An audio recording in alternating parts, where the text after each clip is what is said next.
petits chats, c'est Thibaut InShape. Vous dire que pour Noël, à bas les sentiments. Mais tais-toi. D'ailleurs, je mange juste sur le bon coin. Et tu m'as fouetté. Oui. Ah, et j'aime bien en fait. Du coup, tu vas rester là comme ça en train de me regarder, en train de tourner. Ça va être super gênant parce que je vais être super gênante. Oh, mais t'es dégueu. Arrête. Mais force pas. Pire intro de ma vie, quoi. Oh, cette tronche de cake. Bah, une petite intro, non, quand même, pour commencer. Salut les petits chats, c'est JujuFitCat, j'espère que vous allez bien. Pour ma part, aujourd'hui, je suis toute excitée. C'est super bizarre. Je suis en feu. Je suis chaud, je suis chaud. Je suis chaud, je suis chaud. C'est la vidéo de Soprano, ça. Tu mets deux musiques dans tes vidéos, c'est MHD et je suis en feu. Mais ça me dérange. Espèce de petit jaloux. Bah, je mettrai tes chansons quand tu feras des singles, qu'est-ce que tu veux que je te dise? Oui, j'ai déjà fait des chansons, donc je vais te les mettre. C'est la Team Shape. Rien toute la semaine, check me non mais c'est... Demain c'est Noël. Demain Non, ce Noël, sera... c'est pas demain. C'est le 19. Demain, c'est le 20. Alors, tu dis la vérité aux gens. Bon, la vérité les petits chats c'est qu'on est le 19 décembre et demain on sera le 20. Et du coup on sera pas encore Noël. Mais comme vous allez regarder cette vidéo le 23 décembre, et bah demain on sera Noël. Donc fin de l'histoire, ok? Faut savoir que Thibaut est juste là en train de me regarder tourner cette vidéo. Du coup s'il y a des petites apartés comme ça, hein, faudra pas s'étonner. Et qui dit Noël dit que malheureusement c'est la fin du calendrier de l'Avent. Et ça c'est ma plus grande tristesse de chaque année. Je pense sincèrement qu'il serait temps de commencer à créer un calendrier de l'Avent qui dure 12 mois. Ça va, je te dérange pas? On peut se toucher tranquille, hein. Bah non, pas pendant que je tourne. Une pause. Parce que j'ai à peine de commencer. J'ai fait mon intro, désolée, je pars en pause. Allume ton chapeau. On peut l'allumer? Bah oui. Ça marche pas ton truc. Mais si, faut que tu appuies sur un bouton. Attends. Voilà. Au secours. Elle est morte de rire. Mais t'es un bébé. Et c'est ton cadeau de Noël, ça, je signale. C'est génial! Oh, j'adore. Allez, cette vidéo peut continuer là. Pouh, je suis à fond. Avant les fêtes de Noël, on a tendance à aller sur notre cher ami Google pour regarder toutes les solutions possibles et inimaginables afin de ne pas prendre un gramme pendant les fêtes de Noël. Oui, je sais, on est tous un petit peu stressés à la période des fêtes. On sait qu'on va s'ingurgiter une quantité de bouffe absolument gargantuesque. J'avais vraiment ce mot-là en tête. Bon, allez savoir. De bouffe, on se dit, tiens, si j'allais regarder un petit peu ce qu'Internet me propose pour éviter de prendre du gras. Et on a tendance à tomber, il faut le dire, sur une sacrée quantité de conseils de merde. Dans cette vidéo, j'ai décidé de partager avec vous mes pires conseils à suivre pendant les fêtes de Noël. Tu l'auras compris, petit FitCat, cette vidéo est à prendre au second degré. Ne reproduis vraiment pas ce que je vais dire dans cette vidéo. Mais bien évidemment, je vais aussi vous donner des vraies solutions qui vont vous permettre de passer des fêtes agréables, que ce soit d'un point de vue alimentaire, d'un point de vue aussi psychologique, parce que le but c'est pas de vous stresser avec les fêtes de Noël et de vous prendre la tête. Donc j'espère sincèrement que cette vidéo va vous aider. Pour ceux qui se poseraient la question, le bleu que j'ai sur mon épaule, c'est simplement dû à mes séances de crossfit qui sont un peu trop intenses et j'ai le corps qui marque très très vite, donc je me retrouve avec des super bleus, c'est génial. Entre ça et les espèces de petits steaks qui pètent sur les mains, vive le crossfit les gars. Bon, sinon je vais éteindre ce bonnet parce que je pense que c'est très chiant et ça risque de vous saouler. On est parti, par contre je vous préviens, je le garde sur la tête. Mon tout premier conseil pour réussir à survivre aux fêtes de Noël, c'est bien évidemment de sauter un voire même plusieurs repas le jour de Noël. Oui, tu l'auras compris, là on est sur du sacré bullshit. Plus sérieusement les petits chats, que ce soit le jour du réveillon de Noël ou que ce soit le jour de Noël, ne vous amusez pas à sauter des repas. En général on a tendance à se dire ouais mais si jamais je saute un repas, j'ai beaucoup plus de calories bonus que je peux utiliser pour le repas du soir, sauf que ça ne marche pas du tout comme ça. Et en fait c'est une super grosse erreur parce que le soir vous allez vous jeter sur tout ce qui passe sous vos yeux et sous vos pattes de chat. Vous allez manger en beaucoup trop grosse quantité et finalement vous allez largement exploser le compteur de calories. Donc c'est beaucoup plus intéressant de manger un petit déjeuner comme vous avez l'habitude de le faire, de manger un repas du midi, même manger une collation à 16h, c'est très important parce que justement ça va vous permettre d'arriver au repas du soir avec une faim tout à fait normale. Vous n'aurez pas plus faim que d'habitude et ça va vous éviter de vouloir goûter à tout dans des proportions monstrueuses. Mon deuxième super conseil pour les fêtes de Noël les petits chats, c'est de réduire vos calories, que ce soit avant les fêtes ou après les fêtes. Avant et après après les fêtes, on essaye de chercher tous les régimes miracles possibles. On peut tomber sur des trucs du style, oui, alors moi je vous conseille vraiment de faire une monodiète, c'est très important pour purifier le foie, pour qu'il revienne à la normale, bla bla bla bla bla. Non, une monodiète c'est juste chiant à mourir. Et après on a aussi les conseils du style, non mais vraiment, moi j'ai testé le jeûne intermittent après les fêtes. Le but c'est de prolonger ta période de jeûne. Comme tu as déjà 12 heures de jeûne avec ton sommeil, tu te mets à manger vers 15, 16, 17 heures, comme ça tu augmentes la période de jeûne et du coup ça te permet de retrouver la sensation de faim. Are you serious? Non, les petits chats, que ce soit avant ou après les fêtes de Noël, on garde ses habitudes alimentaires. On continue de faire comme on a toujours fait, c'est-à-dire d'équilibrer son assiette avec des légumes, avec des produits protéinés comme de la viande, du poisson ou bien du tofu, et également d'avoir une source de féculents avec des légumineuses ou bien avec des produits céréaliers de préférence complète ou sans gluten pour ceux qui suivent des régimes particuliers. Mais on ne s'amuse pas avant ou après les fêtes à se dire, alors là les gars, pendant 3 semaines, je ne vais bouffer que du brocoli vapeur avec du poisson blanc, emballé c'est pesé. Vous l'aurez compris les petits chats, je suis plutôt contre tout ce qui est régime. Je sais que certaines personnes pratiquent ces régimes. Pour ma part, je ne trouve pas que ce soit positif pour votre organisme. Je ne suis pas sûre qu'il faille aller jusque là pour pouvoir mettre votre appareil digestif au repos ou pour pouvoir retrouver une flore intestinale normale une fois que les fêtes sont passées. Je sais que pendant les fêtes on abuse des sucreries, qu'on abuse également de l'alcool, mais c'est pas en faisant une monodiète ou en ne bouffant plus rien ou en faisant un jeûne intermittent que vous allez rétablir l'équilibre. Le but c'est de revenir justement très rapidement à une alimentation normale, une alimentation dont vous avez l'habitude. Pourquoi? Parce que si vous vous amusez à faire des régimes beaucoup trop restrictifs, vous allez mettre votre métabolisme au ralenti. Ce qui fait qu'en fait, vous allez stocker beaucoup plus rapidement. Votre organisme va se dire, alors là, elle a fait un régime avant les fêtes. Ce soir, c'est le repas de fête, elle donne tout. Demain, elle repart au régime. Du coup, il a l'impression d'être dans un état de famine. Il va se mettre à tout stocker. Que ce soit les matières grasses que vous allez ingurgiter, ou bien l'excès de glucides qu'il va transformer également en matières grasses, ou bien également l'excès de protéines, parce qu'on mange aussi beaucoup de protéines avec le saumon, le foie gras, le chapon. Qu'est-ce que c'est bon le chapon farci, quand il est farci aux châtaignes, c'est la folie. Bref, c'était la petite aparté. Alors que si, à l'inverse, vous décidez de garder votre alimentation classique et de revenir à votre alimentation classique après les fêtes, le repas de fête qui aura été un petit peu plus copieux et un petit peu plus riche que d'habitude, ça n'aura pas d'incidence, ça ne va pas vous faire prendre 4 kilos, ça ne va pas impacter sur vos performances sportives, etc.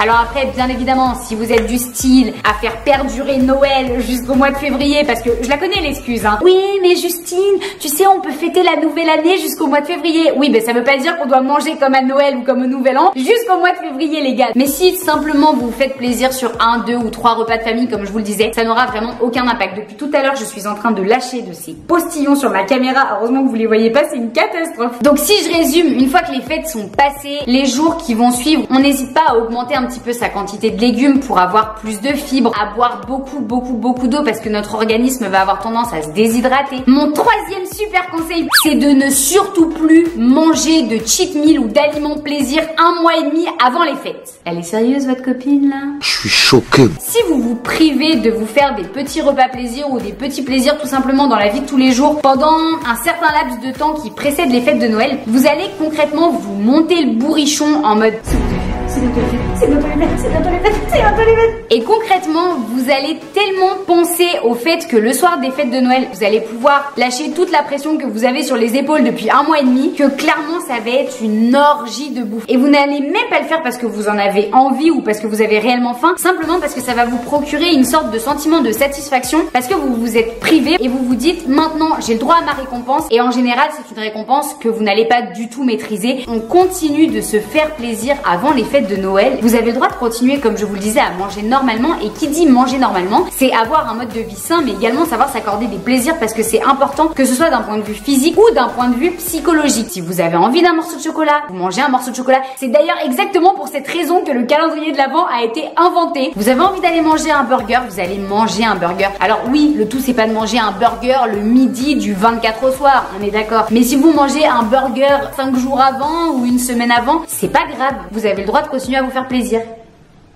Je parle trop, Bibou. Tu parles, là, tu fais des longues phrases. Hein. Mon quatrième super méga conseil, c'est bien évidemment de se priver pendant le repas de Noël. Bien évidemment, le soir de Noël, on ne se prive pas. Le but, c'est pas de vous jeter sous tout ce qui va passer sous votre museau ou sous votre patte de chat. Le but, c'est simplement de goûter d'un petit peu de tout dans des proportions adaptées. Donc, plutôt que de vous dire, surtout, pas de foie gras en entrée, pas de gratin dauphinois pendant le plat, et de vous jeter ensuite sur 4 parts de bûche, et bien plutôt, on s'accorde une petite part de foie gras parce qu'on aime bien ça, une petite tranche de saumon. On prend des quantités raisonnables de gratin dauphinois avec notre chapon de Noël. Si vous prenez un petit peu de tout, ça restera équilibré. Toujours un petit peu plus gras que ce que vous avez l'habitude de manger, mais ça restera globalement une assiette équilibrée. Arrivé la bûche de Noël, eh bien vous n'allez pas vous taper la moitié de la bûche, mais vous allez être capable de vous arrêter à une tranche de bûche. Je suis en train de me rendre compte que je viens de décrire exactement le repas de Noël que j'allais manger cette année. Donc surtout les petits chats, le soir de Noël, mangez par faim, par envie, par plaisir et ne vous privez pas. Et en plus, si vous mangez un petit peu de tout, vous allez vite vous rendre compte qu'au bout d'un moment, vous n'aurez plus faim. Et ça ne sert à rien de se gaver pour se gaver. Et même si votre grand-mère, parce que je les connais les grand-mères, j'ai la même à la maison, si votre grand-mère vous regarde avec ses petits yeux de coquard en vous disant « Mais t'en reprendrais pas une 15e part ?» Avec les mamies, c'est pas une ou deux parts. À la fin, tu finis par terminer le plat parce qu'elle te resserve, te resserve, te resserve et te resserve encore. Vous devez savoir aussi dire non. Vous avez le droit de goûter à tout, mais vous avez aussi le droit de dire à vos proches, une fois que vous avez le sentiment d'avoir bien mangé, de vous être fait plaisir et de vous être rassasié, non, je n'ai plus faim. Ils vont pas se vexer à partir du moment où vous avez fait honneur au buffet. C'est pas parce que vous reprenez pas une 15e part de bûche qu'ils vont se vexer, je vous le promets. Une autre petite astuce pour ne pas se priver, mais pour ne pas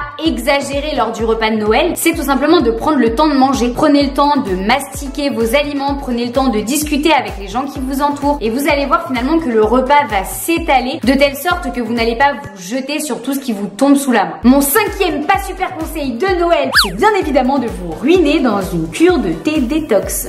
On vous voit venir avec vos petits codes promo. Mais on n'est pas con, on s'est déjà bien ruiné comme des blaireaux pendant les fêtes de Noël parce que entre les cadeaux, le buffet, les déplacements, en général le banquier il t'appelle, il est pas super content. Donc si c'est pour ensuite vous ruiner dans le dernier thé détox à la mode qui va vous permettre d'éliminer les excès de Noël, concrètement le seul effet que ça va avoir sur vous c'est d'aller vous faire pisser. Plus sérieusement les petits chats, le thé pour que ça ait un effet détox, parce que oui, si on dit que le thé a un effet détox, c'est parce qu'il en a un. Mais scientifiquement parlant, si vous voulez vraiment percevoir les effets détox d'un thé, il faudrait en consommer des quantités astronomiques. Ni vous, ni moi sommes capables d'ingurgiter ces quantités. Le seul effet vraiment positif qu'ont les thés après les fêtes de Noël, c'est tout simplement qu'en fait, ça va vous permettre de vous hydrater. C'est une période où il ne faut pas hésiter à boire beaucoup d'eau parce que les excès font que notre organisme a tendance à se déshydrater. Boire un thé, c'est ce qui vous permet tout simplement de réhydrater votre organisme. S'il vous plaît, les petits chats,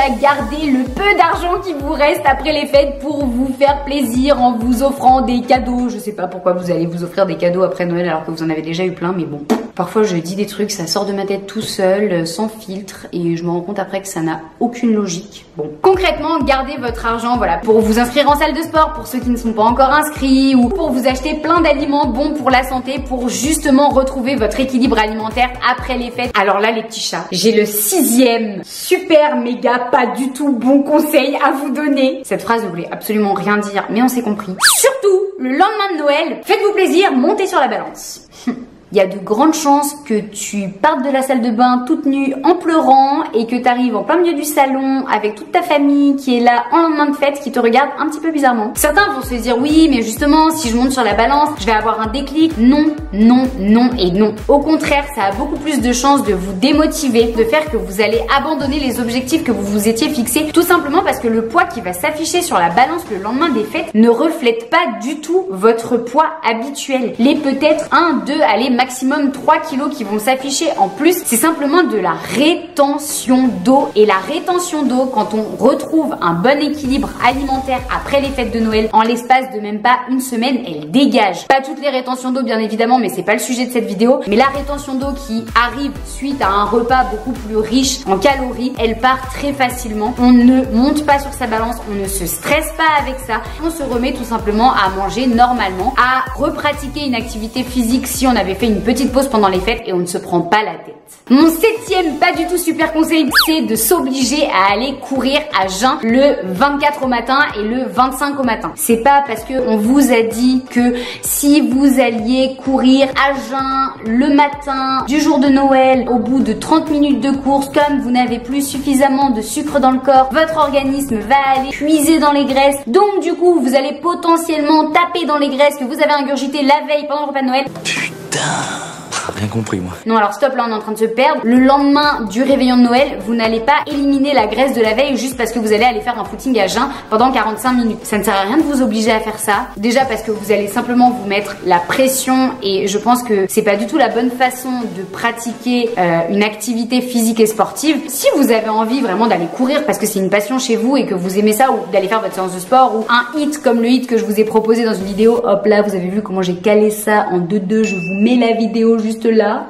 Même si moi je vous ai proposé aussi un hit à faire pendant les fêtes de Noël, vous le faites si vraiment vous en ressentez le besoin et surtout l'envie. Que c'est parce que le sport c'est indispensable à votre bien-être au quotidien. Si vous n'en avez pas envie parce que vous avez envie de passer du temps avec votre famille, parce que vous avez envie de profiter de vos proches, que vous n'avez pas l'occasion de voir souvent, eh bien ne vous prenez pas la tête. C'est pas parce que vous allez vous reposer un petit peu que votre corps va vous en vouloir et que vous allez prendre 10 kilos en l'espace de 5 jours. Au contraire, ça va vous faire du bien d'un point de vue psychologique, d'un point de vue physique. Vous allez être à nouveau en pleine forme quand dans une semaine ou dans 3-4 jours vous allez décider de reprendre votre activité physique à fond. Écoutez-vous, c'est vraiment le plus important. C'est pas une période où vous devez être frustré, où vous devez avoir des regrets. Il faut que vous soyez vraiment apaisé. Et croyez-moi, c'est de cette façon que votre corps vous le rendra bien. Faites-lui confiance, faites-vous confiance. C'est un petit moment de relâchement qui va vous faire vraiment du bien. Et je tiens quand même à mentionner mon pote le sapin. Parce que j'ai quand même fait toute la vidéo devant mon sapin de Noël parce que j'étais trop contente de l'avoir fait. Et au final, je vous en ai pas du tout parlé. S'il vous plaît, j'aimerais un tonnerre d'applaudissements pour mon merveilleux sapin de Noël qui m'a quand même été offert par mon petit bibou parce qu'il savait que cette année je pouvais pas décorer mon sapin avec mon papa et que depuis toute petite je décore tous les ans mon sapin avec mon papa. Du coup j'étais toute triste et au final il m'a fait la surprise, il est arrivé avec ce joli sapin à la maison. Petit Fit Cat, si tu croyais que cette vidéo est terminée, bien au contraire, j'avais vraiment à cœur de vous proposer une recette pour les fêtes de Noël. Donc je vous laisse tout de suite avec la suite de la vidéo et avec moi-même, hein, donc oui, vous n'avez toujours pas fini de voir ma tronche. C'est parti. Ok les petits chats, on se retrouve maintenant en cuisine. Comme vous pouvez le voir, j'ai changé de tenue. J'ai le parfait combo du chapeau de Noël avec un pull qui ressemble relativement à un sapin.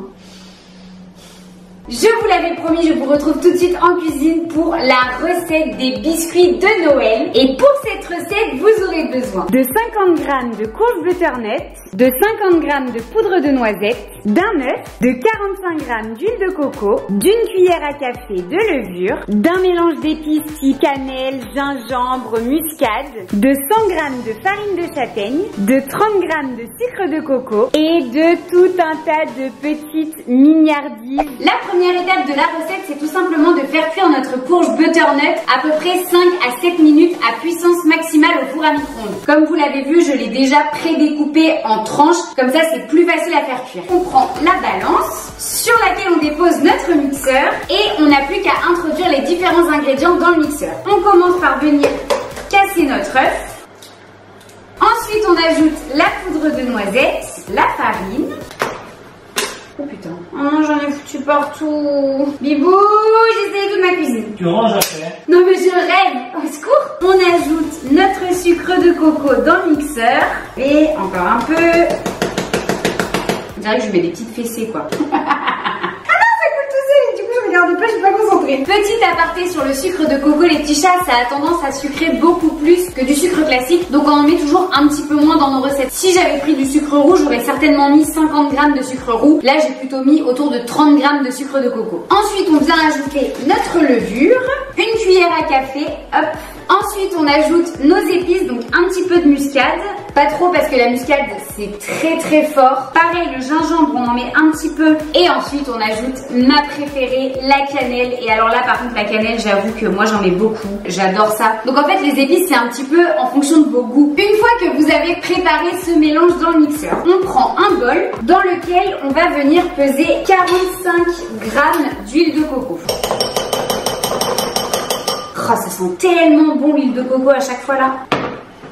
Ils sont trop bons. Pour les petits Ticha, je suis dégoûtée. Ma carte mémoire vient de me faire un vieux bug. Heureusement que j'ai pas continué la vidéo et que je me suis rendu compte direct. Je venais tout simplement de sortir mes courges butternut du micro-ondes. J'en ai ajouté 50 grammes dans le mixeur. Et j'avais également ajouté mes 45 grammes d'huile de coco qui était fondue après 45 secondes au micro-ondes. Je vous disais que j'avais un super mixeur qui marchait trop bien. On termine de mixer. Regardez-moi ça les petits chats, la super pâte à biscuits de Noël qu'on a. Elles sont juste mais excessivement bons. On prend une feuille de papier cuisson qu'on dispose dans la plaque du four. Et donc là, on vient déposer des petites boules de pâte sur notre papier cuisson qu'on étale un petit peu pour former des sablés. Et une fois que vos biscuits de Noël sont étalés sur la plaque de cuisson, vous pouvez ajouter toutes les petites décos de Noël qui vous font plaisir. Moi, je vais en faire un avec des petites perles blanches, avec des petits morceaux de caramel, avec des petits morceaux de pralin, avec des petites pépites de chocolat noir, avec des petites billes 3 chocos et un avec des petites pépites de nougatine. Et donc là, j'ai mis les biscuits à 180 degrés pendant environ 25 minutes à surveiller la cuisson bien évidemment. On se retrouve tout à l'heure pour la meilleure partie de la vidéo, aka le moment où on goûte la bouffe. En réalité les petits chats, le meilleur moment, c'est quand avant de laver les ustensiles que tu as utilisés, tu lèches les petits restes de pâte qu'il y a dessus. Et là, je peux vous dire que mes petits gâteaux, c'est une tuerie. C'est la première fois que je teste cette recette. Oh, c'est vraiment trop bon, Bibou. Hein. C'est vrai? Tu veux goûter? Montre. Coucou. Tiens. C'est bon, hein? C'est très bon. Je te donnerai un petit gâteau après. J'en veux plein. Et voilà les petits chats, ça y est. Les biscuits sortent du four et sont juste mais divinement bons. Donc c'est parti, on va appeler Biba. Ouais. Tu veux venir goûter un petit biscuit? Ah oui. Prêt Bibou? Ouais, c'est celui-là le mien. Ah, je suis les chocolats, je pars celui-là. Ah bah vas-y. Le gros gourmand, il veut les chocolats quoi. Attention. Je dis pas ça parce que c'est toi, c'est trop bon. Il n'y a pas qu'un goût? Non, il y a de la courge butternut. Ah, c'est ça qui avait un goût chelou. Ouais. Pour cette recette, j'ai obtenu 7 biscuits. Si vous en voulez plus, il vous suffit tout simplement d'augmenter les quantités. Bon, là, je vous laisse faire des calculs de mathématiques. Ceci n'est plus de mon ressort. Et à vous faire plaisir, comme vous le voyez, avec ces petits biscuits Noël que vous avez plus qu'à ramener pour votre famille. Merci. Mais Bibou, moi aussi, je veux des petits biscuits. Au revoir. Amène-moi des petits biscuits. Désolé les petits chats, faut que j'aille m'embrouiller. Si vous avez aimé cette vidéo, n'hésitez pas à mettre une patte de chat en bas de la vidéo, likez, partagez,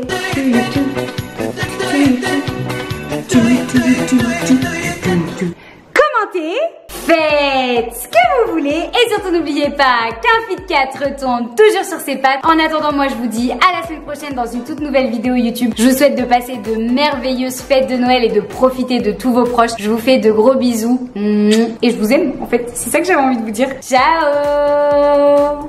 C'est la danse des abdos, c'est la danse des abdos, c'est la danse des abdos. Bon courage.